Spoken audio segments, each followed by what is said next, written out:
warahmatullahi wabarakatuh. Waalaikumsalam warahmatullahi wabarakatuh. Selamat siang teman-teman semua. Siang. Terima kasih atas waktunya menyempatkan untuk mendengarkan saya untuk menyampaikan diseminasi budaya positif. Sebelumnya, ya mari supaya hari ini kita lebih bersemangat lagi dalam mendengarkan saya, penyampaian saya. Mari kita tepuk semangat dulu. Bisa? Bisa. Tepuk semangat ingat ya. Semangat. Semangat. Itu ya, yang itu ya. Yuk, tepuk semangat.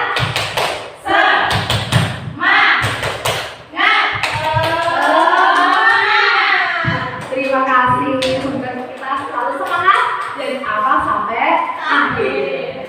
Ya, diseminasi budaya positif oleh saya sendiri, Atika Feruda, CGP Angkatan 9 Kabupaten Pati. Lanjut. Nah, dalam diseminasi kali ini capaian khususnya yaitu pemahaman mengenai konsep budaya positif yang di dalamnya terdapat konsep perubahan paradigma stimulus respons dan teori kontrol. 3 teori motivasi perilaku manusia, motivasi internal dan eksternal, keyakinan kelas, dukungan dan penghargaan, 5 kebutuhan dasar manusia, 5 posisi kontrol guru dan segitiga restitusi. Yang kedua, menerapkan strategi disiplin positif yang memerdekakan murid untuk menciptakan ekosistem sekolah aman dan berpihak pada anak. Yang ketiga, menyusun langkah-langkah dan strategi aksi nyata yang efektif dalam mewujudkan kolaborasi dengan seluruh pemangku kepentingan sekolah agar tercipta budaya positif yang dapat mengembangkan karakter murid. Yang terakhir yaitu yang keempat, bersikap reflektif dan kritis terhadap budaya di sekolah dan senantiasa mengembangkannya sesuai kebutuhan sosial dan emosional murid. Jadi nanti yang kita bahas tuh insya Allah banyak sekali nih. Maka dari itu mohon nanti itu tetap fokus ya dalam menyampaikan saya ini. Semoga nanti dapat hikmahnya, dapat manfaatnya, dan dapat kita aplikasikan di sekolah, di kelas-kelas kita masing-masing. Terima kasih. Apa itu budaya positif? Sebelum saya lanjutkan, mungkin ada yang tahu apa itu budaya positif? Budaya yang baik. Budaya yang baik. Apalagi? Silakan, mungkin ada yang mau memberikan ya pendapatnya tentang apa itu budaya positif. Budaya baik. Ya, budaya baik ya, namanya positif kan yang baik ya. Baiklah, nanti kita akan membahasnya bersama-sama. Budaya positif atau ekosistem positif. Nah, apa itu budaya positif? Menurut Ki Hajar Dewantara, budaya positif itu dapat kita ambil contoh perbandingannya dengan judul tumbuh-tumbuhan seorang petani. Jadi kita itu sebagai pendidik itu diibaratkan seolah-olah kita itu sebagai seorang petani. Ini menurut Ki Hajar Dewantara. Mengapa demikian? Karena namanya petani itu kan menanam, umpamakan menanam padi. Saat beliau atau seorang petani itu menanam padi, yaitu mesti mengupayakan agar tanamannya itu tumbuh dengan baik, sehat, terhindar dari hama, tumbuh dengan subur. Nah, seperti itu. Ya, seperti itulah seorang guru pasti menginginkan murid-muridnya itu menjadi anak-anak yang baik, menghasilkan bibit-bibit unggul, menghasilkan generasi yang santun. Nah, kita itu sebagai pendidik pasti menuntun tumbuh kembang anak menjadi pribadi-pribadi yang lebih baik. Nah, seperti halnya seorang petani yang menanam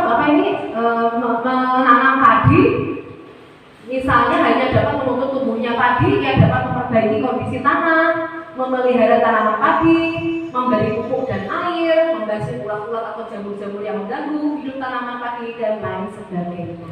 Itulah perumpamaan seorang petani yang diibaratkan sebagai seorang petani. Itulah guru pendidik diibaratkan sebagai seorang petani. Selanjutnya eksplorasi konsep. Nah, nanti kita akan belajar tentang yang pertama, perubahan paradigma stimulus respon lawan teori kontrol. Maksudnya nanti kita akan belajar membandingkan antara stimulus respon dan dengan teori kontrol seperti apa, gitu ya. Selanjutnya yang kedua, arti disiplin dan 3 motivasi perilaku manusia. Nah, nanti juga kita akan belajar tentang apa itu disiplin yang sebenarnya. Dan apa sih 3 motivasi perilaku manusia itu? Yang ketiga, keyakinan kelas. Nah, nanti juga kita akan belajar apa itu keyakinan kelas dan hukuman dan penghargaan itu seperti apa. Yang keempat, kebutuhan dasar manusia. Tentunya sebagai manusia pasti punya kebutuhan dasar. Nanti kita jabarkan apa saja itu. Yang kelima, posisi kontrol. Nah, posisi kontrol ya, bener ya saya ngomongnya ya, posisi kontrol. Nah, apa saja posisi kontrol? Kita cari semua. Yang keenam, segitiga restitusi. Pasti penasaran, udah pernah dengar apa itu segitiga restitusi?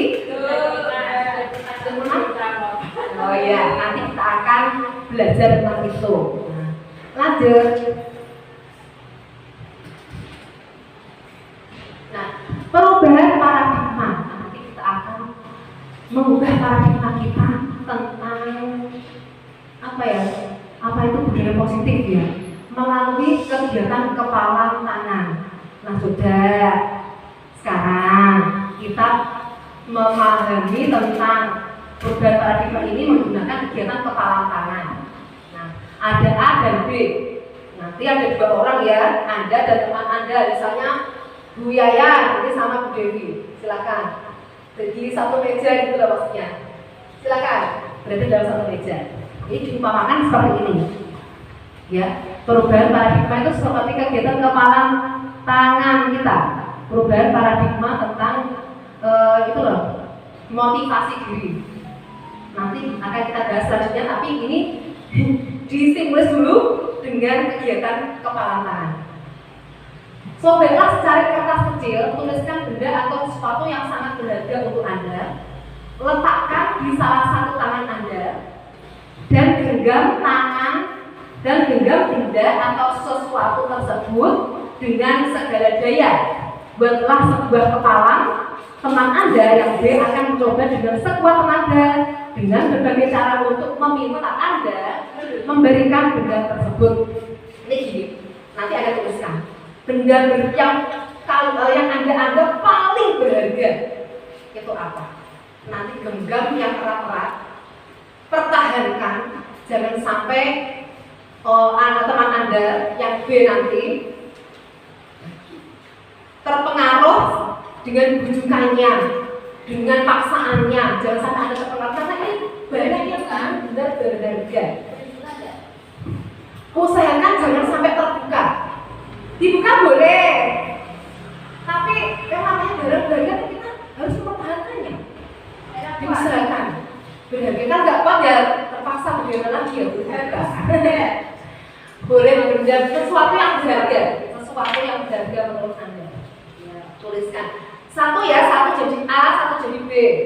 Yang satu orang saja yang menulis, yang satunya nanti merayu si A, yang B merayu si A. Nanti boleh bergantian. Yang jadi A nanti boleh gantian. Oke. Tuliskan yang benar-benar berharga bagi diri Anda. Sudah? Genggam yang erat. Yang satunya membujuk teman yang misalnya Bu Devi yang A, Bu Yaya yang B. Nanti gantian. Sekarang Miss Yaya bujuk Miss Devi dengan segala upaya lah supaya beliau bisa membukanya. Mau membukanya. Coba. Silakan. Ya, dimulai. Disapa juga bisa sama Bu Juli, Miss Tuti ya. Disapa dengan Miss Tuti. Ya, rayu bujuk terus usahakan buka juga nggak apa-apa. Bagaimana caranya? Dikritikin atau diapapun terserah. Ayo. Nah, gantian yang satu boleh diletakkan dulu gantian. Dipelompak bangsa boleh atau dirayu dikritikin pokoknya bagaimana caranya? Saya beri waktu ya 5 detik. 1, 2, 3, 4, 5. Berhasil membuka? Tidak berhasil. Yuk gantian, boleh gantian. Ya sekarang saya beri waktu 5 detik. Gantian. Yuk, yang Yang jadi A Miss Jaya, Gampang kayaknya. yang jadi B Miss Devi. Ayo, yang jadi A siapa ini? Aku yang Miss apa? aku yang lucu kok. Ya yang ini, yang B Miss Buli. Nah, Miss Tuti. Yuk, 1, 2, 3. Ayo. Saya beri waktu 5 detik. 1, 2, 3, 4, Ya kita 5. Udah berhasil atau tidak bukanya? Sekarang saya tanya, mengapa Miss Devi dulu? Mengapa Miss Devi nggak mau buka? Kan rahasia dan punya saya sendiri. Rahasia dan punya Anda sendiri. Terus mengapa Anda juga tidak mau buka tadi? Katanya nggak boleh. Ya boleh tapi diusahakan katanya boleh. Ayo sekarang. Orang lain. Iya, sekarang kalau Isafa, kenapa Kak tadi kok tidak dibuka? Itu karena saya pertahankan, karena itu berharga bagi saya. Ya karena berharga. Terus kalau Bu Huli, kenapa kok tidak dibuka tadi? Makanya barang berharga saya, jadinya ya tidak boleh dibeli ke orang lain. Terus tadi Bu Syifa sama siapa? Ya. Nah itulah ya. Berarti kan yang bisa mengontrol Anda siapa? Diri saya. Ya diri Anda sendiri. Anda pengen buka, pengen tutup, itu serah Anda, nggak Anda kok ya. Nah seperti itu maksudnya. Ya konsepnya seperti itu. Silakan dilanjutkan. Nah ini konsepnya seperti itu. Nah, perubahan paradigma teori kontrol atau ilusi kontrol, miskonsepsi. Miskonsepsi berarti konsep yang salah gitu ya. Ilusi guru mengontrol murid. Nah ibaratnya tadi gitu. Ilusi, suatu ilusi berarti suatu yang khayalan gitu ya. Ilusi menganggap bahwa guru itu bisa mengontrol murid. Sebenarnya bisa nggak sih guru itu mengontrol murid? Itu patut atau tidak sih? Itu ya. Sebetulnya itu patut atau tidak ya. Terus kemudian ilusi bahwa kritik dan membuat orang merasa bersalah dapat menguatkan karakter. Apa betul? Apabila kita itu membuat murid kita merasa bersalah itu dapat menguatkan karakter mereka? Atau malah mereka menjadi tidak percaya diri karena merasa bersalah seperti itu? Secara situasi dan kondisi, tapi jangka panjangnya tidak boleh. Oh, berarti bisa berpengaruh jangka pendek tapi jangka panjang nanti pengaruhnya kurang baik gitu ya. Kemudian ilusi bahwa semua penguatan positif efektif dan bermanfaat. Ilusi bahwa semua penguatan positif itu efektif dan bermanfaat. Betul atau tidak? Ilusi bahwa semua penguatan yang kita berikan yang positif itu akan efektif dan bermanfaat. Ada penguatan negatif juga ya bermanfaat ya. Oh seperti itu ya. Ternyata juga bisa juga penguatan yang negatif itu menguatkan begitu. Iya. Kemudian ilusi bahwa orang dewasa memiliki hak untuk memaksa. Apa betul? Orang dewasa itu berhak untuk memaksa. Berhak. Berarti ilusi itu kurang tepat gitu ya. Nah, perubahan berarti ini merupakan perubahan paradigma teori kontrol atau ilusi kontrol yang merupakan suatu miskonsepsi atau konsep yang kurang tepat gitu. Silakan dilanjut. Nah ini perubahan paradigma stimulus respon dengan teori kontrol. Nah dari sini bisa kita simpulkan bahwa bisakah kita mengontrol seseorang? Kalau menurut teori stimulus respon, kita itu mencoba mengubah orang agar dipandangkan sama dengan kita. Akan tetapi kalau teori kontrol itu kita berusaha memahami pandangan orang lain. Nah, sedangkan stimulus respon, perilaku buruk dilihat sebagai suatu kesalahan. Nah, kita menganggap bahwa kalau anak berperilaku buruk itu kesalahan, suatu kesalahan. Akan tetapi kalau teori kontrol, semua perilaku itu memiliki tujuan, memiliki alasan. Gitu. Kemudian orang lain bisa mengontrol saya. Itu kalau stimulus respon, akan tetapi kalau dalam teori kontrol, hanya Anda yang bisa mengontrol diri Anda sendiri, bukan orang lain. Stimulus respon, saya bisa mengontrol orang lain. Akan tapi kalau di teori kontrol, Anda tidak bisa mengontrol orang lain. Iya. Terus dalam stimulus respon, pemaksaan ada pada saat rujukan gagal. Stimulus respon itu ada, pemaksaan itu ada pada saat rujukan gagal. Nah, pemaksaan itu saat rujukan gagal kan, ada tadi gagal bujuk kan. Nah itu namanya pemaksaan ya. Nah nanti terus ada memaksakan karena lucu, tolong ya dibuka, nah, gitu kan? Karena jangan buka kan ada paksa, sih salah buka gitu kan gitu. Nah itu ada saat bukan gagal. Namun dalam teori kontrol, kolaborasi dan konsensus menciptakan pilihan-pilihan baru. Nah jadi harus berkolaborasi supaya nanti ada pilihan-pilihan baru. Model berpikir menang atau kalah. Nah itu kalau stimulus respon itu model berpikirnya tuh menang atau kalah. Nah, kalau bisa membuka berarti ada menang, rasa menang gitu ya. Nah akan tetapi kalau teori kontrol itu model berpikir menang. Akhirnya nanti hasilnya menang, sama-sama menang begitu. Nah, lanjut. Kita kembali selanjutnya, apakah makna disiplin? Tentu kita selalu mengeluhkan mendambakan siswa yang disiplin. Nah, apa sih disiplin itu? Disiplin itu berasal dari bahasa Latin disiplina yang artinya belajar. Makna asal dari kata ini berkonotasi dengan disiplin diri dari murid-murid Sokrates dan Plato. Tapi menurut Sokrates dan Plato itu makna asalnya dari kata ini berkonotasi dengan disiplin diri dari murid-murid, maksudnya disiplin diri yang berasal dari murid-murid. Disiplin diri membuat orang menggali potensinya menuju sebuah tujuan apa yang dia hargai. Nah, kemudian namun dalam budaya kita makna kata disiplin telah berubah menjadi sesuatu yang dilakukan seseorang pada orang lain untuk mendapatkan kepatuhan. Betul ya?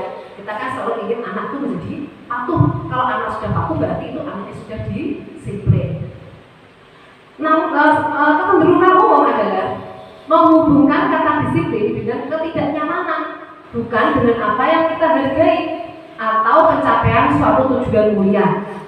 Jadi kita itu kalau mau mendisiplinkan anak, akhirnya apa? Kita membuat suatu kadang kan buat hukuman gitu ya. Kalau anak disiplin ya kita hukum. Nah akibatnya apa? Anak merasa tidak nyaman. Karena dihukum kan nyaman nggak kalau namanya orang dihukum? Pasti kan tidak nyaman kan ya. Dan akan berbekas pada diri anak. Nah, lanjut.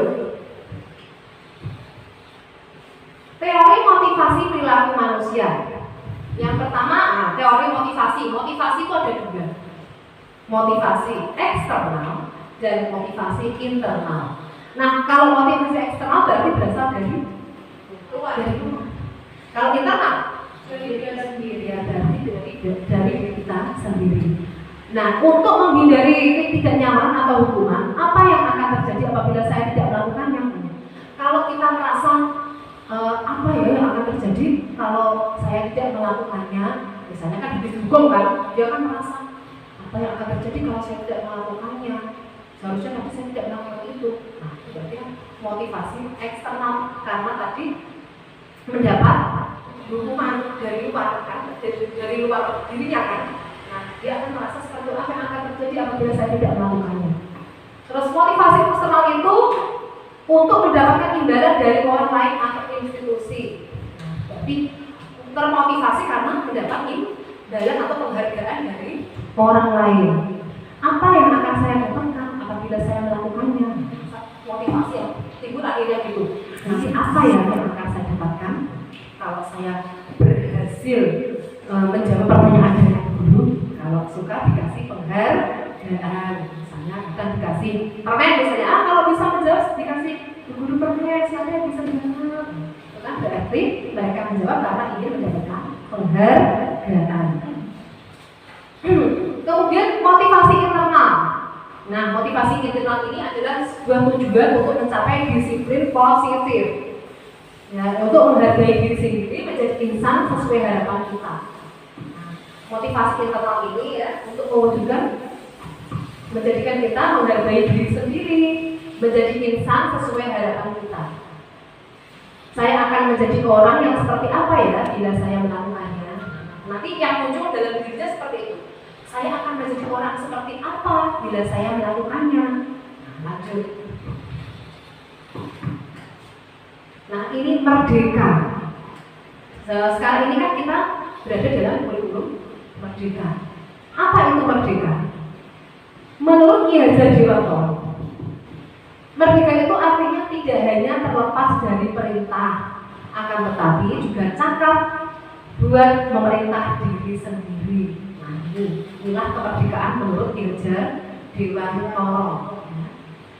Dia terlepas dari perintah, akan tetapi juga cakap untuk memerintah diri sendiri. Jadi bukan karena tekanan, bukan karena paksaan, tapi karena dari diri sendiri atau motivasi internal tadi. Lanjut. Nah ini peraturan kelas. Nah di semua sekolah pasti mempunyai peraturan kelas. Nah peraturan kelas ini apabila ingin menjadikan budaya positif, maka peraturan kelas ini sebaiknya diubah menjadi suatu keyakinan kelas. Dengan adanya suatu keyakinan kelas, maka nanti akan menjadikan lingkungan yang positif dan pada akhirnya akan menjadi budaya yang positif. Jadi tahapannya seperti itu. Nah, nanti kita itu akan belajar tentang bagaimana menyusun keyakinan kelas. Kenapa kok tidak peraturan? Kenapa kok keyakinan? Ya, belajar. Keyakinan kelas, hukuman dan penghargaan. Tadi ya, mengapa tidak peraturan saja? Mengapa kok keyakinan kelas? Ada yang mungkin bisa tahu kenapa kok bukan peraturan? Kenapa kok kita sekarang ini di kurikulum merdeka diharapkan tuh bukan peraturan kelas, tapi kita membuat keyakinan kelas. Keyakinan, coba diresapi ya, peraturan sama keyakinan. Kalau peraturan dibuat satu orang untuk banyak orang. Iya. Kalau keyakinan itu buat banyak orang yang diyakini, yang mereka yakini, jadi mereka yakin, bukan dipaksakan yakin. Kalau peraturan dipaksakan yakin itu baik mereka. Ya betul sekali, tepat sekali untuk petani untuk Ibu Syifa. Ya tepat sekali memang seperti itu tujuannya maksudnya. Kalau peraturan tuh sifatnya satu arah, satu orang yang membuat, tapi beda dengan keyakinan. Kalau keyakinan kelas berarti kan dibuat bersama-sama, ya antara guru dan murid itu membuat keyakinan bersama-sama. Yang mana keyakinan diyakini, diresapi, kalau bisa dijalankan bersama dengan penuh tanggung jawab karena suatu keyakinan, suatu kesepakatan bersama, gitu ya. Nah ini kita lanjutkan. Mengapa tidak peraturan saja? Mengapa harus keyakinan kelas? Nah ini, mengapa kita memiliki peraturan harus menggunakan helm bila mengendarai kendaraan roda 2? Nah ini diibaratkan seperti itu. Mengapa sih kita memiliki peraturan harus menggunakan helm bila mengendarai kendaraan roda 2? Kenapa ada seperti itu? Ini kan peraturan ya, harus menggunakan helm bila mengendarai kendaraan roda 2. Karena namanya peraturan kan ada tujuannya pasti ya. Agar apa ini? Untuk keselamatan. Kalau peraturannya kan harus menggunakan helm bila mengendarai kendaraan roda 2, gitu kan? Nah, nanti lain dengan keyakinan kelas. Nah, kalau keyakinan kelas itu bagaimana? Lebih yakin? Ya, lebih sederhana. Kalimatnya lebih positif, mudah diingat oleh anak. Coba ada yang tahu kalau harus menggunakan helm bila mengendarai kendaraan roda 2. Kira-kira untuk keyakinannya apa? Kita akan selamat ketika menggunakan helm. Ya, berarti apa? Positif kan? Ya, menjaga keselamatan seperti itu. Nah, betul, tadi tepat. Ya, kita harus supaya selamat harus menggunakan helm. Kalau dibuat kalimat yang lebih positif lagi, lebih pendek lagi, benar-benar yang menjaga keselamatan. Mengapa kita memiliki peraturan 3M? Menggunakan masker, mencuci tangan, dan menjaga jarak 1,5 meter. Nah, ini juga suatu peraturan, bukan keyakinan. Nah, menggunakan masker, mencuci tangan, dan menjaga jarak 1,5 meter. Ini kalau dijadikan keyakinan kelas menjadi bagaimana? Nah, betul, untuk kanan lebih saya. Ya, menjaga kesehatan. Nah, tadi kan menjaga keselamatan, itu menjaga kesehatan. Yang ketiga, mengapa kita memiliki peraturan harus datang tepat waktu pada saat mengikuti pelatihan? Nah ini, mengapa kita memiliki peraturan harus datang tepat waktu pada saat mengikuti pelatihan?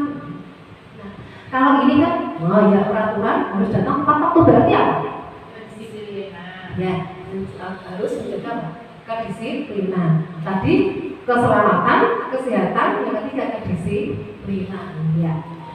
Nah ini untuk mendukung motivasi intrinsik, kembali ke nilai-nilai atau keyakinan-keyakinan yang lebih menggerakkan seseorang dibandingkan mengikuti serangkaian peraturan-peraturan. Nah maksudnya seperti itu. Nah sebaiknya itu kita itu memiliki sebuah keyakinan, bukan sebuah peraturan. Nah diharapkan seperti itu. Silakan dilanjut. Nah ini ada 2 kesepakatan kelas. Kira-kira yang mana yang merupakan keyakinan kelas dan mengapa? Silakan dicermati di antara 2 kesepakatan kelas tersebut yang mana yang merupakan keyakinan kelas. Silakan. Yang kesepakatan kelas yang hijau dan putih? Yang putih. Mengapa Anda memilih yang putih? Nah betul, tepuk tangan lebih putih. Lebih sederhana. Nah, apalagi selain lebih sederhana? Ah ya betul, tepuk tangan Mas Devi ya lebih positif. Betul. Kalau yang ini kan lebih bertele-tele ya, kurang sederhana ya. Ya, kami guru dan murid yang saling menyayangi, positif. Saling menyayangi intinya itu. Kami murid yang semangat belajar. Nah, semangat kan bisa diuraikan lagi kan ya. Semangat itu bentuknya apa? Fokus dalam belajar, mendengarkan penjelasan gurunya. Kami murid yang senang dalam belajar, itu juga termasuk dalam kriteria semangat. Berarti bersifat universal. Nah, maksudnya itu kalau keyakinan kelas itu bersifat universal, bisa dijabarkan banyak gitu ya, banyak lagi.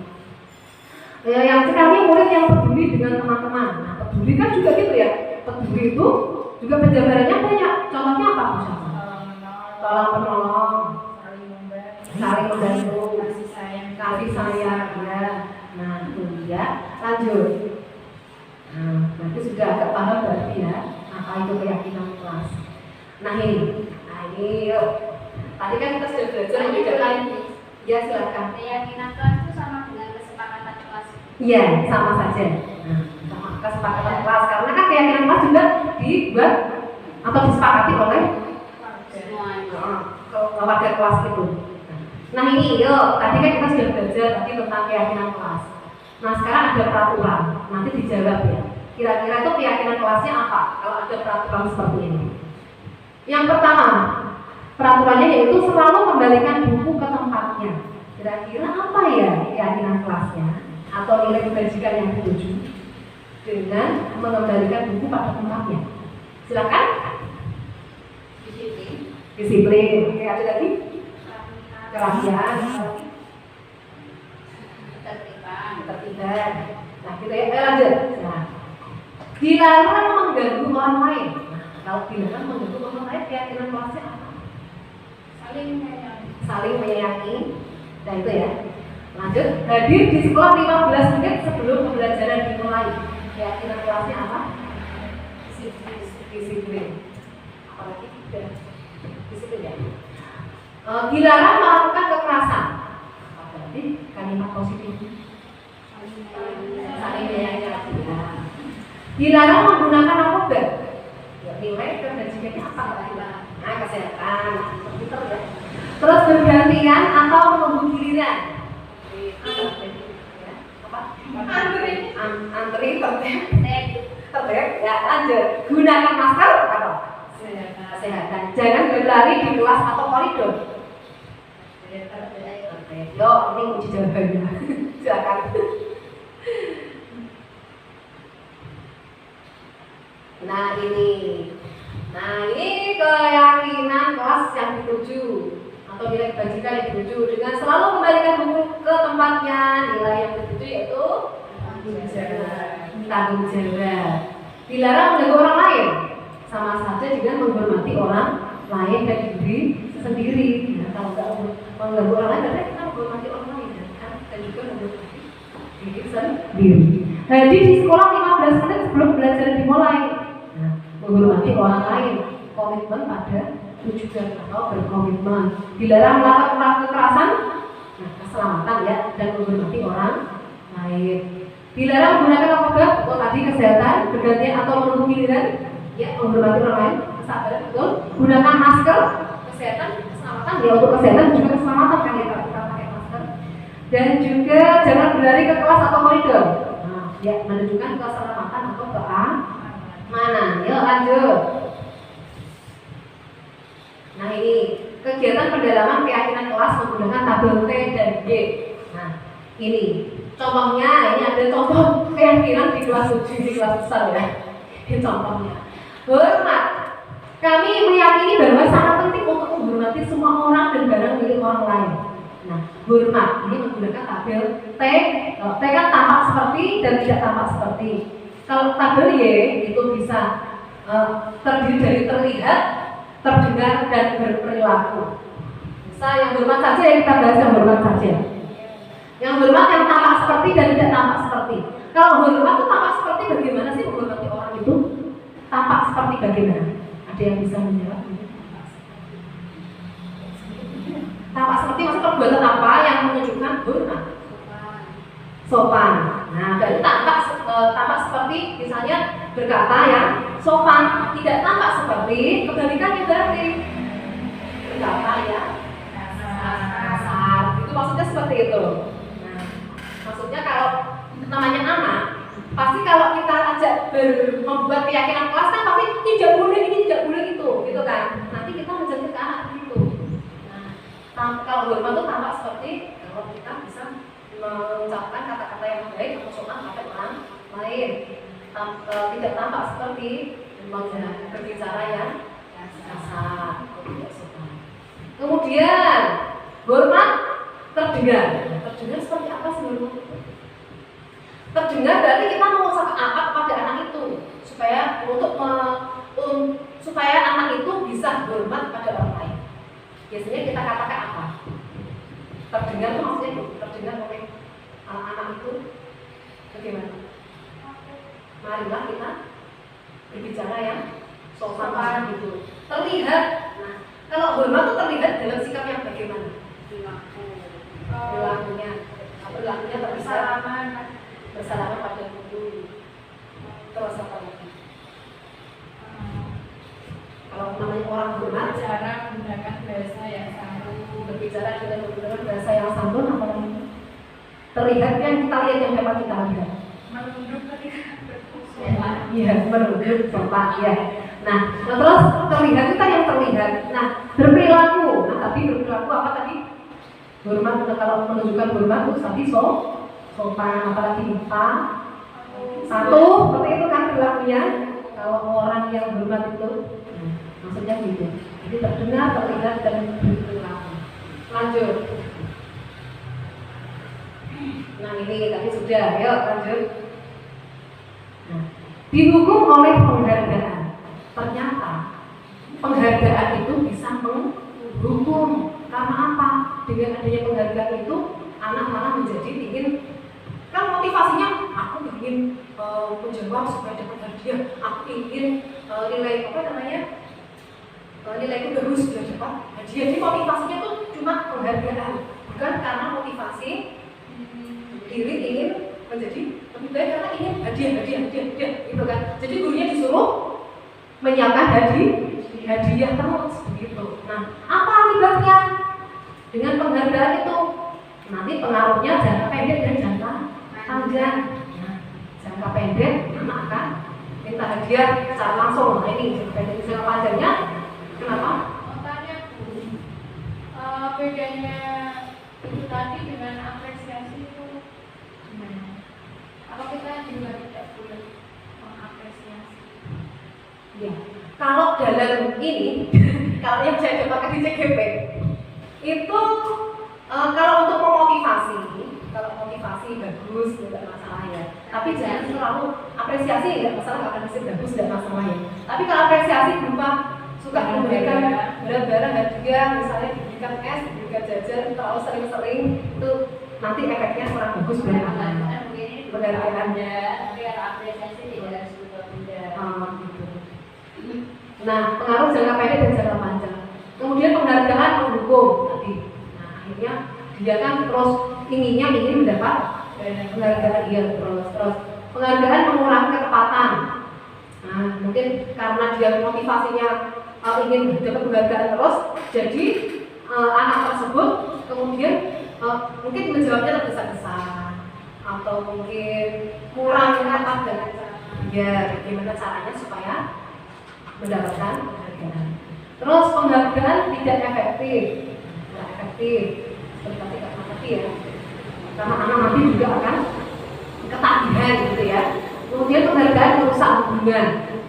Kenapa merusak hubungan? Ada yang tahu? Satu tidak itu kadang. Iya, kalau anak semacam iya akan menimbulkan kecemburuan pada siswa yang lain. Yuk lanjut. Saya sih. Iya Pak. Karena penghargaan itu tadi memang untuk mungkin itu ada benarnya ya. Iya. Tetapi kadang seiring usia anak kadang perlu diberi dukungan. Ini kalau dalam koridor sebagai orang tua, Iya.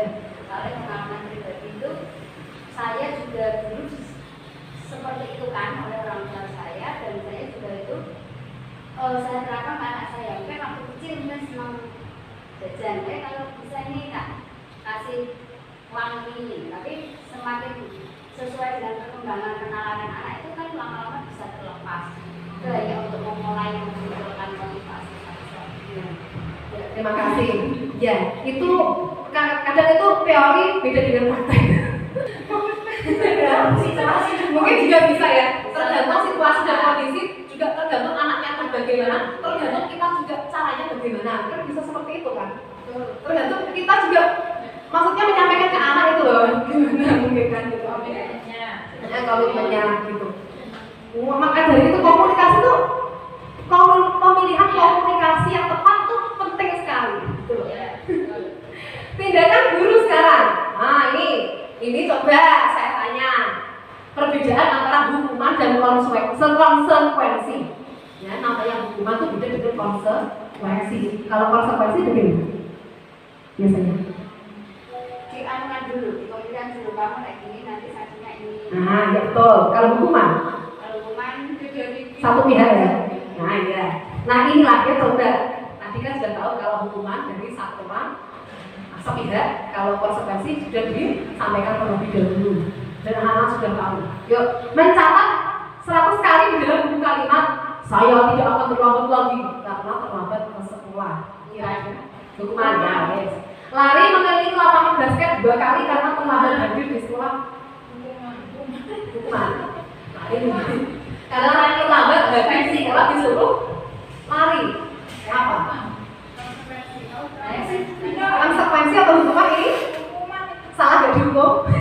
Kalau dikomunikasikan dulu berarti konsekuensi. Ya, komunikasi dulu berarti konsekuensi. Ya, murid diminta untuk push up 15 kali karena tidak menggunakan masker ke sekolah. Oh, kakean. Apa ya? Hukuman atau konsekuensi ini ya? Ayo dicoba dulu, saat ada apa-apa nanti kuncinya. Iya, menggantikan kertas tugas teman yang telah dicoret-coret. Membersihkan tumpahan air di meja tulis karena tersenggol pada saat belajar. Meminta murid tidak mengenakan sepatu seharian di sekolah karena tidak mengenakan sepatu hitam.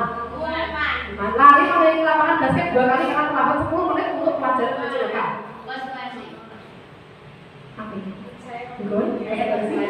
Ayo lanjut, inilah kunci jawabannya. Nah, ini kalau mencatat 100 kali itu hukuman, lari mengelilingi lapangan basket hukuman, murid diminta untuk push up hukuman, menggantikan kertas konsekuensi, membersihkan tumpahan konsekuensi, terus mengenakan sepatu seharian di sekolah karena tidak mengenakan sepatu hitam hukuman. itu juga boleh mengenakan sepatu seharian. Iya, untuk mengenakan sepatu seharian di sekolah karena tidak mengenakan sepatu hitam hukuman. Yang awal 2 sama yang terakhir itu. Lari mengelilingi lapangan basket 2 kali karena terlambat hadir di sekolah. Ini gini, kalau ini kan udah ada pelajaran PJOK. Terus lari mengelilingi lapangan basket kan ada suatu konsekuensi karena ini kan pelajaran PJOK kan juga untuk menyehatkan badan kan. Kalau namanya PJOK kan ada pelajaran lari juga kan. Jadi kan sinkron gitu kan. Berarti kan ada korelasi ya? Iya ada korelasi, ada korelasi antara PJOK dengan lari ini gitu. Beda dengan ini. Kalau gitu. Jadi itu merupakan hukuman dan yang itu melalui lapangan itu merupakan konsekuensi. Lanjut. Kalau terlambat konsekuensinya kira-kira yang terbaik apa? Kalau terlambat konsekuensinya, Nah, ya kesepakatannya gimana? Kalau menurut saya gitu, nanti kan di kelas. Nah, nanti dibuat kesepakatan, tapi konsekuensinya apa? Tadi saya juga mencoba ke anak-anak, tapi akhirnya kalau dulu-dulu lagi berusaha biasa sih pakai. Nyambung. Nah, nanti konsekuensinya ditanyakan ke anak. Nanti kalau yang terlambat konsekuensinya apa? Coba ditanyakan, dikomunikasikan ke anak, tapi jangan sampai yang memberatkan anak atau biarlah hukuman fisik yang mendidik lah. Kalau disuruh nyapu kan waktu istirahat paling tidak kan malah kelasnya tambah bersih gitu seumpama, atau disuruh baca buku tambah pintar kan. Ya lanjut ya. Nah, perbedaan hukuman dan konsekuensi. Nah ini, kalau hukuman itu sesuatu yang menyakitkan harus terjadi.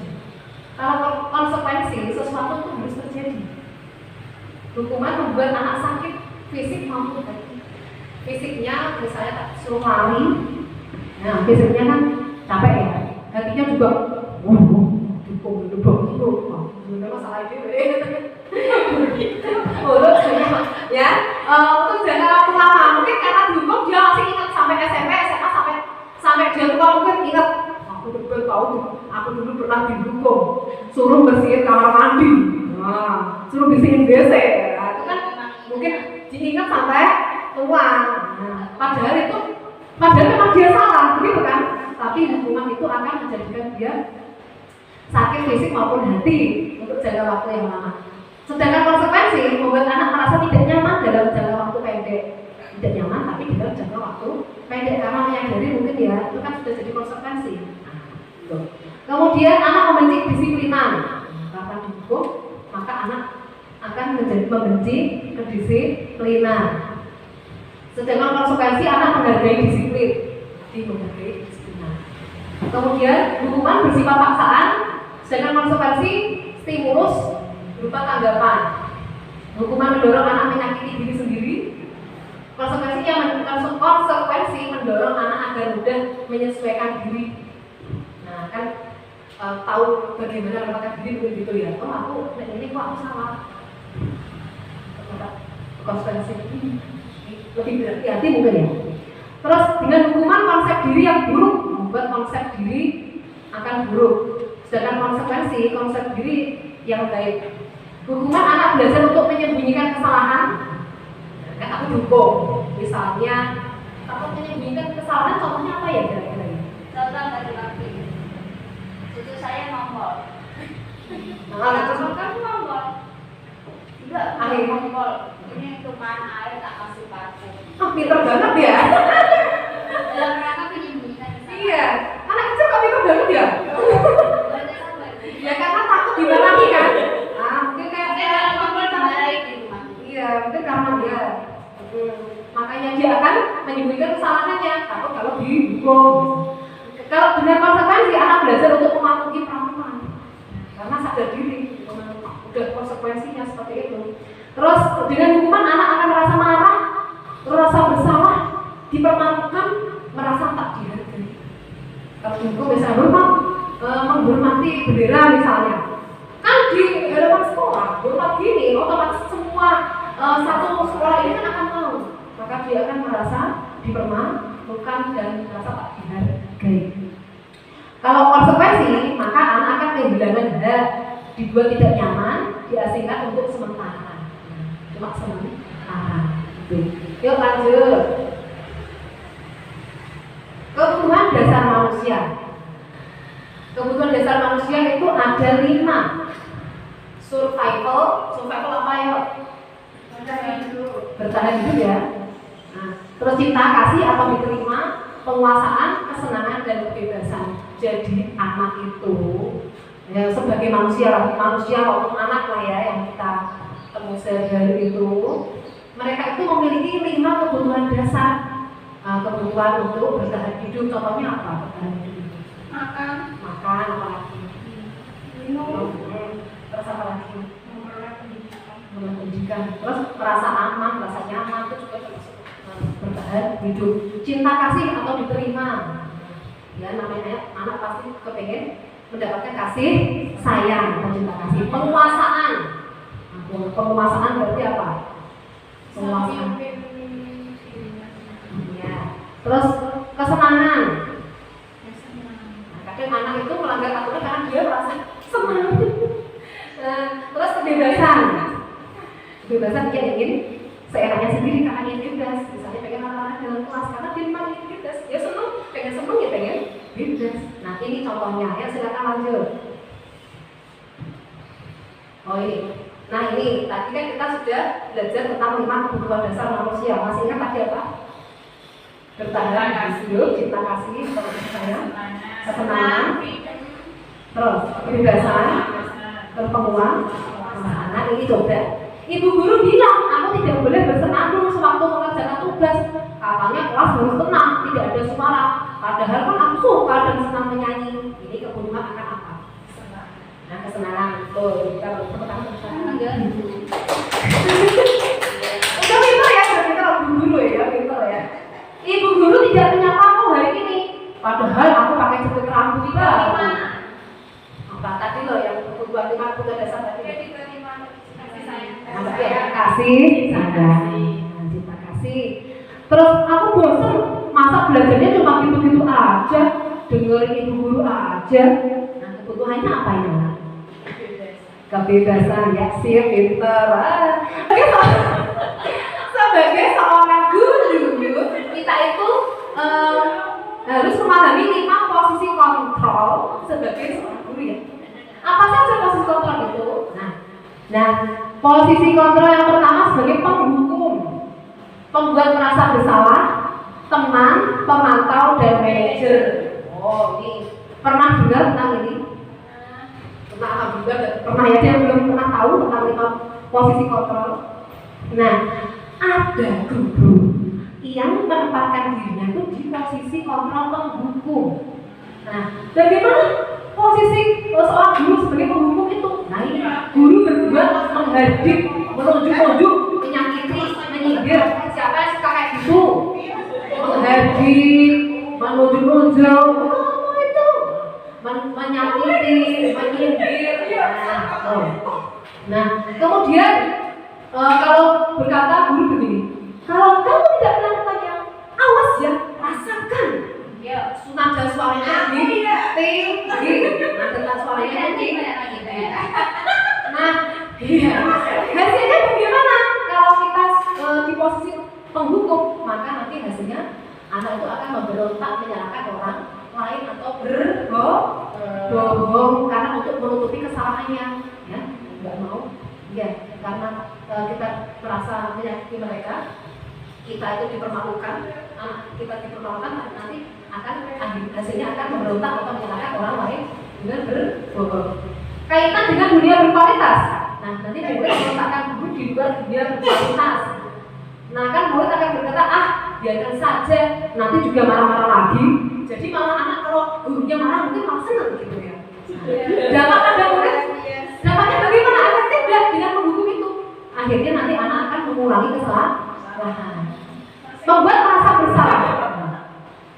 Nah ini gurunya itu berceramah dan mengatakan seharusnya kamu itu tidak berbuat seperti itu. Ibu kecewa dengan kamu. Kamu tuh kenapa harus terlambat? Betul. Nah guru berkata, ibu lelah sekali. Hampir tiap hari itu terlambat masuk sekolah. Nah ini ibu guru jadi stres. Hasilnya bagaimana? Menyembunyikan, anak akan menyembunyikan, menyangka, dan nanti juga akan sama seperti tadi kemudian berbohong. Nah, kaitan dengan dunia berkualitas, murid meletakkan guru di dalam dunia berkualitas. Nah, murid meletakkan guru di dalam dunia yang berkualitas. Dan murid hanya berkata bagaimana? Maafkan saya. Dan dampaknya pada murid akan merasa rendah diri karena tadi gurunya bilang, aku sudah lelah memberikan kamu terlambat, stres. Ya, dampaknya nanti murid akan merasa rendah diri, merasa, ya, akan merasa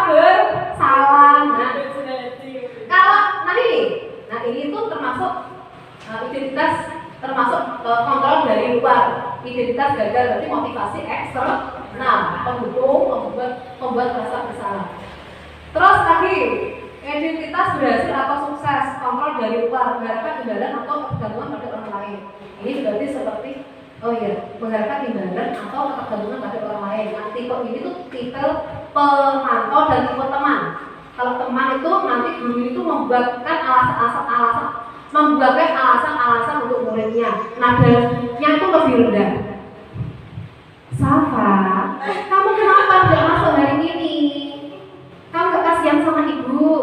Nanti dianggapnya Pak kepala sekolah, Wika ini gak bisa nasihatin kamu. Hampir tiap hari kok kamu terlambat. Sama-sama udah masuk kelas. Itu tuh tipe teman. Ayolah, nih lakukan ini. Masa kamu tidak mau? Ingat tidak ibu pernah bantu kamu. Terus nanti hasilnya akan anak merasa apa? Ketergantungan. Nah karena manja, ya, mentolerir kesalahannya. Terus murid meletakkan diri sebagai orang yang sangat penting di dunia berkualitas.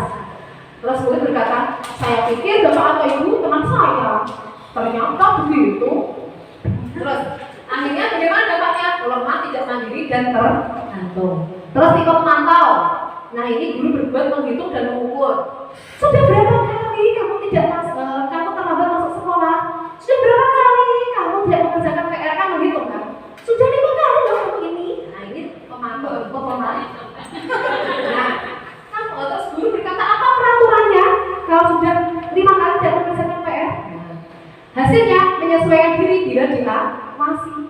Pemantau ini dia itu akan menyesuaikan diri bila diawasi. Kalau diawasi dia akan berbuat salah lagi. Kaitan dengan dunia berkualitas, murid meletakkan guru peraturan dan hukum di dunia berkualitas. Dan murid berkata, berapa banyak bintang yang saya harus peroleh? Oh ini kalau dia dikasih penghargaan terus. Berapa banyak bintang yang saya harus peroleh? Berapa halaman yang harus saya? Berapa halaman yang harus saya tulis? Berarti karena itu kan tadi dihitung ya jumlah kesalahannya. Nanti juga dia akan akan berkata berapa banyak bintang yang saya harus peroleh, berapa halaman yang harus saya tulis. Aku masuk kayak gitu. Berapa macam murid nanti akan menitik beratkan pada sanksi atau hadiah untuk dirinya. Berarti kalau masuk ini nanti akan membuat dirinya itu melakukan sesuatu karena menitik beratkan pada sanksi atau hadiah yang akan diterima.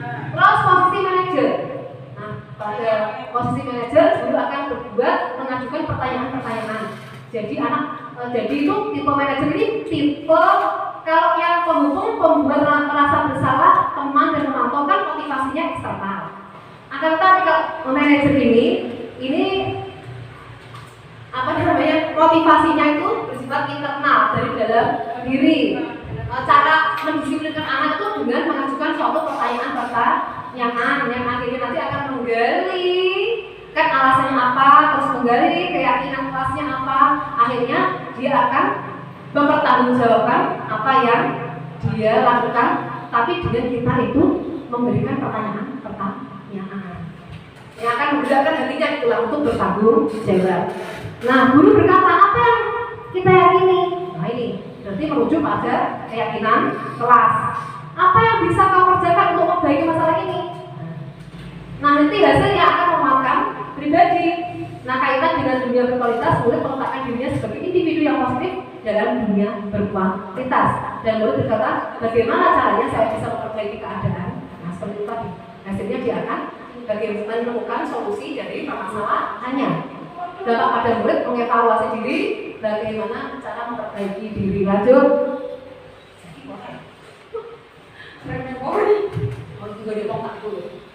Nah, posisi kontrol. Sekarang saya tanya, di mana posisi Anda sebelum belajar modul disiplin positif? Di mana? Sebagai penghukum? Ada lagi sebagai apa? Pemantau. Pernah? Pemantau? Sebagai teman juga pernah. Manajer pernah? Manajer pernah? Sekarang situasi. Bagaimana perasaan Anda saat itu? Misalnya dalam hukum perasaan Anda pas hukum anak itu bagaimana? Merasa tenang dan merasa pantas. Merasa pantas. Di mana posisi Anda saat ini? Kalau saat ini, misalnya setelah Anda mengenal kontrol, Anda pilih yang mana? Manajer. Manajer. Nah, bagaimana perasaan Anda kalau Anda bisa menerapkan posisi manajer? Senang terus? Bahagia terus? Tidak merasa kesalahan. Tidak merasa bersalah. Ya, yuk lanjut. Apa itu restitusi? Restitusi. Nah ini restitusi. Apa itu restitusi? Restitusi adalah proses menciptakan kondisi bagi murid untuk memperbaiki kesalahan mereka, sehingga mereka bisa kembali pada kelompok mereka dengan karakter yang lebih kuat. Nah, kita akan belajar tentang segitiga restitusi. Lanjut. 9 ciri-ciri restitusi. Yang pertama, bukan untuk menebus kesalahan, namun untuk belajar dari kesalahan. Yang kedua, memperbaiki hubungan. Ketiga, tawaran bukan paksaan. 4, restitusi menuntut untuk melihat ke dalam diri. Yang kelima, restitusi mencari kebutuhan dasar yang mendasari tindakan. Keenam, restitusi diri adalah cara yang paling baik untuk memperbaiki diri. Yang ketujuh, restitusi fokus pada karakter bukan tindakan. Yang kedelapan, restitusi fokus pada solusi. Kesembilan, restitusi mengembalikan murid yang berbuat salah pada kelompoknya. Nah, ini lanjut. Nah, inilah segitiga restitusi. Nah, kalau kita mau menjadi berada di posisi control manager, maka kita sebaiknya menggunakan ini segitiga restitusi. Cara untuk menggali, itu pertanyaan-pertanyaan itu, menggunakan pertanyaan-pertanyaan untuk menggali alasan seseorang dan alasan anak berbuat kesalahan dan bagaimana memperbaikinya. Gunakanlah segitiga restitusi. Apa itu segitiga restitusi? Segitiga restitusi ada 3 tahapan. Yang pertama, menstabilkan identitas. Yang kedua, validasi tindakan yang salah. Dan yang ketiga, menanyakan keyakinan. Nah, menstabilkan identitas. Nanti kita begini, akan berkata pada anak, setiap orang pasti pernah melakukan kesalahan. Kamu bukan satu-satunya yang pernah melakukan ini. Jadi kita itu ya sementara membenarkan anak itu. Soal orang bocah dengan cara membenarkan kesalahannya dulu. Setiap orang pasti punya kesalahan. Berbuat kesalahan itu bersifat manusiawi. Nah, seperti itu. Kemudian tahap selanjutnya, validasi tindakan yang salah. Adakah cara yang lebih efektif untuk mendapatkan apa yang kamu butuhkan? Kamu tentu punya alasan mengapa melakukan itu. Nah, itu jenis pertanyaan-pertanyaan yang disampaikan pada saat validasi tindakan yang salah. Ya. Setelah tadi berdamai dengan anak, kamu bukan setiap orang pasti pernah berbuat salah. Selanjutnya adalah menanyakan alasan, dan yang ketiga menanyakan keyakinan. Baru nanti kita tanyakan ke anak, kira-kira misalnya kalau tidak mengerjakan PR itu kamu melanggar keyakinan kelas tidak. Nah, ini sampai pada menanyakan keyakinan. Terus menanyakan keyakinan kelas apa yang sudah kamu langgar. Jadi menggali ke anak, bukan kita terus kamu telah melanggar keyakinan kelas kita yang ini. Bukan, tapi menggali ke anak. Biar anak yang menjawab seperti itu. Terus kamu ingin menjadi orang yang seperti apa? Nilai apa yang telah kita sepakati? Pokoknya menggali tentang keyakinan kelas. Yuk lanjut. Nah, ini lanjut. Ini segitiga diskusi.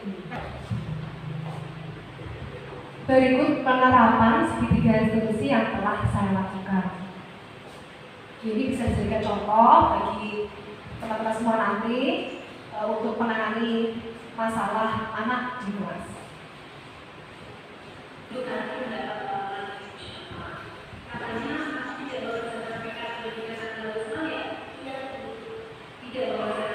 Nah, ini menstabilkan identitas.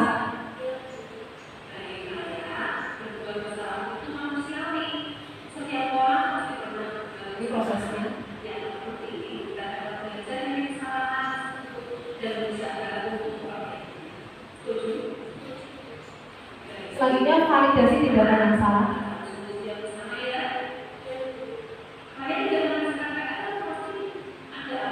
Dengan menanyakan alasan.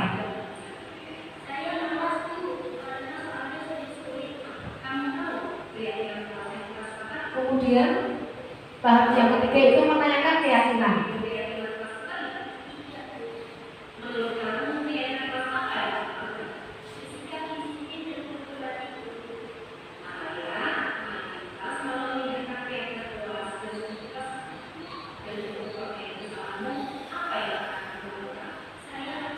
kita menstimulus anak untuk bisa bertanggung jawab, mempertanggungjawabkan apa yang telah diperbuatnya.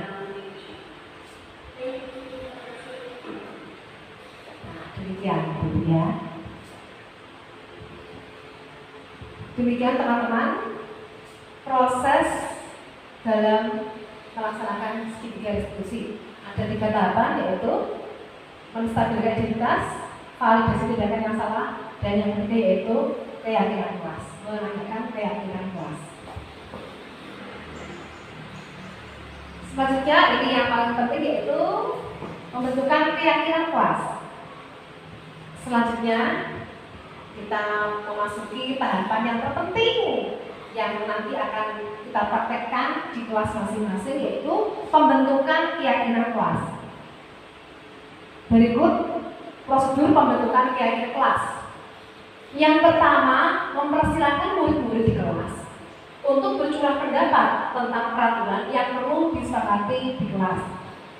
Kemudian yang kedua, mencatat semua masukan-masukan para murid di papan tulis atau kertas besar atau kertas ukuran poster, di mana semua anggota kelas bisa melihat hasil curah pendapat.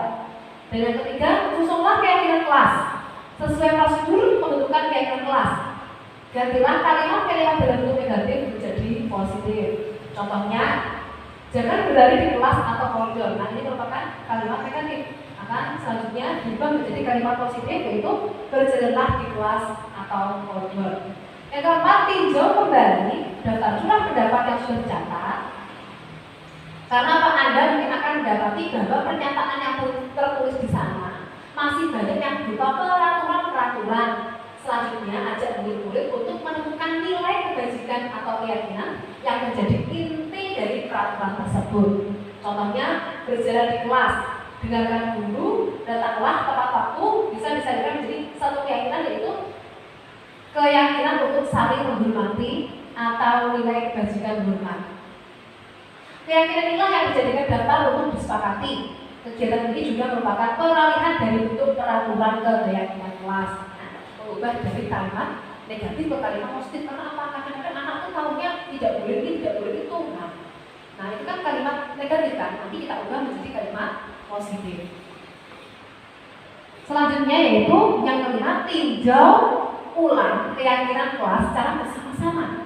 Seharusnya setelah beberapa peraturan telah disatukan menjadi beberapa keyakinan, maka jumlah butir pernyataan keyakinan akan berkurang. Sebaiknya keyakinan kelas tidak terlalu banyak, bisa berkisar antara 3 sampai 7 prinsip keyakinan. Karena apa? Bila terlalu banyak, maka warga kelas akan sulit untuk mengingatnya. Yang keenam, setelah keyakinan kelas selesai dibuat, maka semua warga kelas dipersilakan meninjau ulang dan menyetujuinya dengan menandatangani keyakinan kelas tersebut, termasuk guru dan semua murid. Dan yang ketujuh, keyakinan kelas selanjutnya bisa dilekatkan di dinding kelas di tempat yang mudah dilihat semua warga kelas. Inilah tahapan dalam membuat keyakinan kelas. Selanjutnya, nanti perlu dipedomani atau diperhatikan dalam membentukkan keyakinan kelas. Yang pertama, keyakinan kelas bersifat lebih abstrak daripada peraturan yang lebih rinci dan konkret.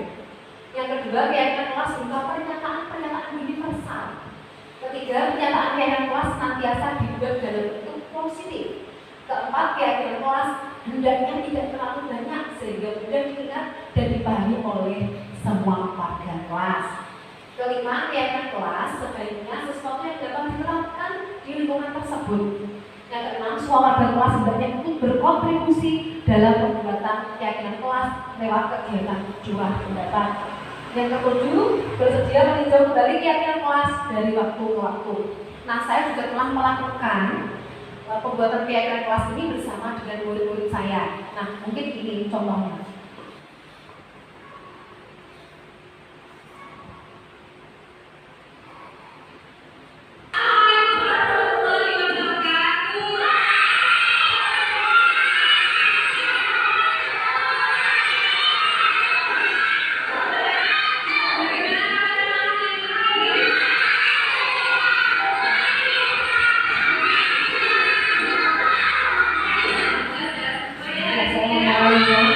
Dengan doa semangat dulu.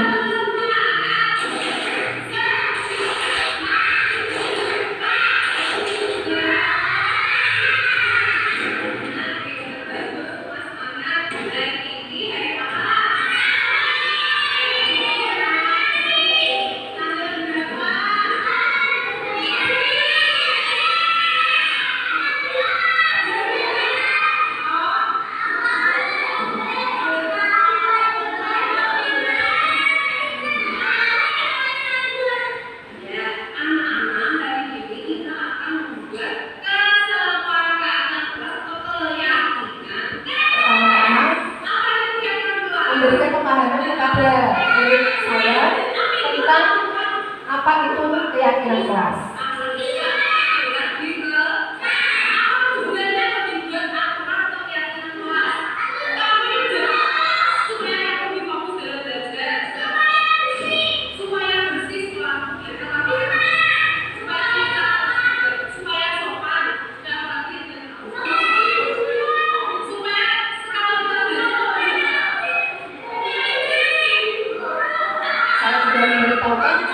Tujuan membuat keyakinan kelas.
Pemahaman dulu kepada murid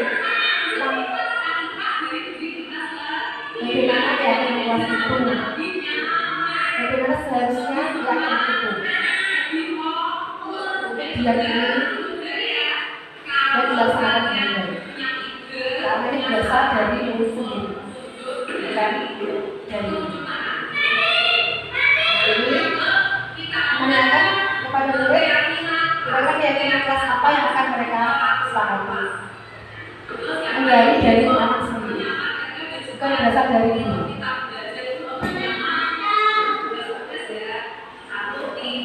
Kita tuliskan di papan tulis.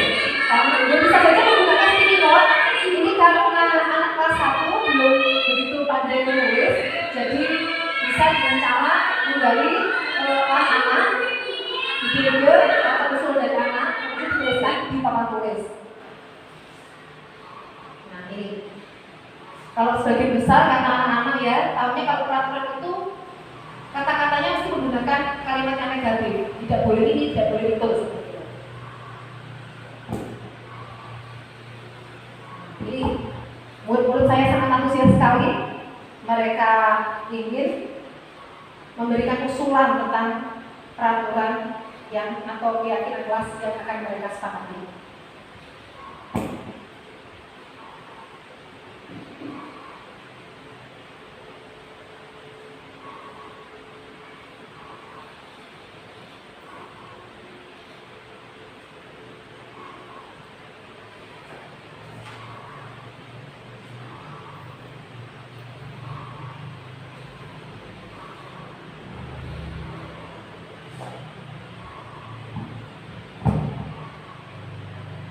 Begitu baiknya keyakinan kelas yang mereka ingin capai, ingin mereka buat sampai lebih dari 10 itu katanya.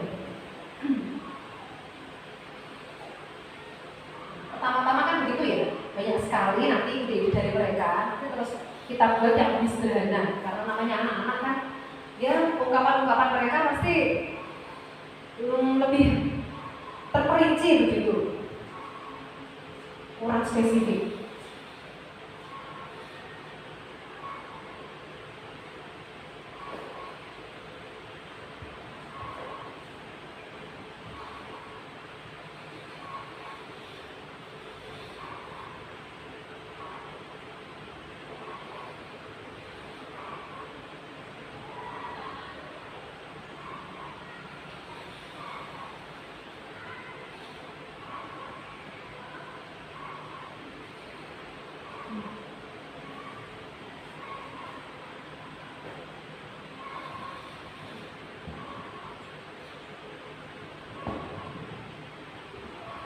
Ini udah lebih dari 10 gagasan dari mereka tentang keyakinan kelas mereka.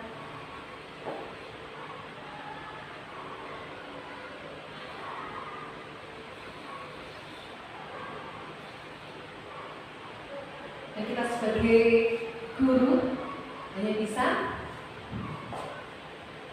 menghargai apa yang mereka sampaikan, menuliskannya, untuk selanjutnya nanti kita buat kesepakatan yang lebih bersifat positif lagi, sederhana, lebih sederhana lagi. Menggunakan seperti dan tidak seperti. Tidak boleh menggunakan sama saja dengan apa. Menggunakan kalimat-kalimat yang lebih positif.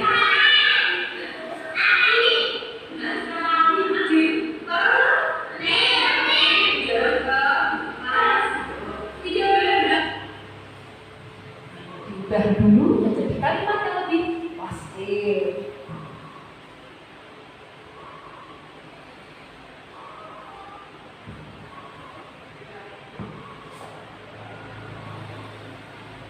Inilah bentuk kolaborasi antara murid dan guru.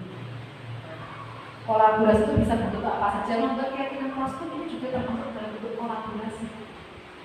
Nanti akan menjadikan mereka percaya diri karena dihargai diri-dirinya untuk membentuk suatu keyakinan kelas. Akhirnya nanti akan menjadikan budaya positif di dalam kelas mereka masing-masing. Semuanya ya, semuanya jadikan kalimat positif.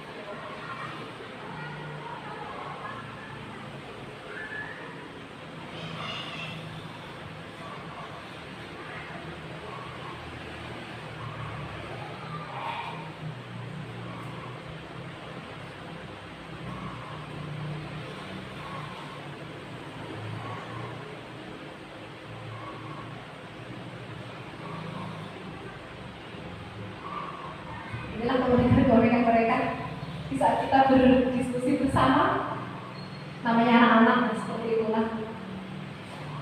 Ada yang lempar bukunya, ada yang berbicara sendiri.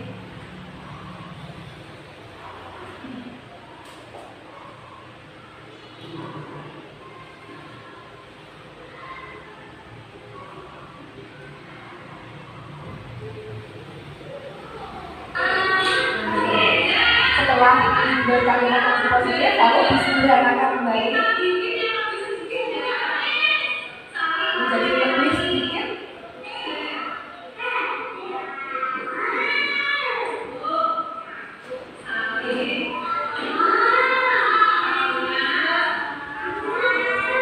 Ini untuk 13 ya. Itu yang 13.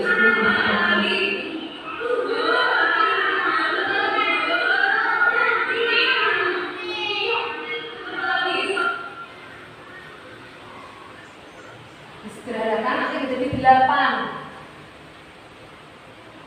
dari usulan-usulan mereka tadi tentang keyakinan kelas mereka.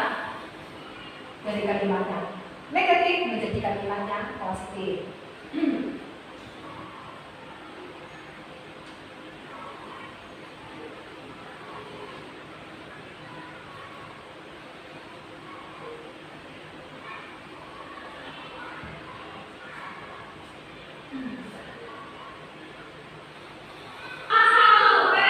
Terus kita ajak mereka untuk membaca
yang 8 tadi kita sederhanakan kembali menjadi 4. Karena apa? Ini kan juga belum bersifat khusus, belum bersifat universal.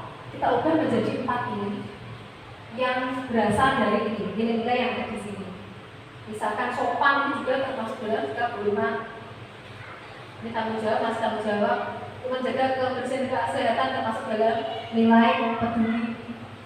Terus fokus juga bisa dalam nilai semangat. Saling menyayangi bisa masuk dalam sikap peduli. Demikian. Setelah keyakinan kelas tadi disusun, selanjutnya akan ditandatangani. Ini karena anak masih kelas 1 SD, maka karena belum bisa membuat tanda tangan, maka mereka saya minta untuk murid-murid saya ini kemudian membubuhkan cap jempol sebagai tanda persetujuan atas kesepakatan kelas atau keyakinan kelas yang mereka buat tadi. Nah, itu tadi. Dan nantinya akan ditempel di dinding kelas. Demikian pembentukan keyakinan kelas yang telah saya laksanakan. Nah, mungkin nanti rekan-rekan bisa mempraktekannya di kelas masing-masing. Terima kasih, demikian diseminasi tentang budaya positif. Semoga mendapat hikmahnya. Ada pertanyaan? Tidak ada ya? Sudah sekian, terima kasih, mohon maaf. Assalamualaikum warahmatullahi wabarakatuh.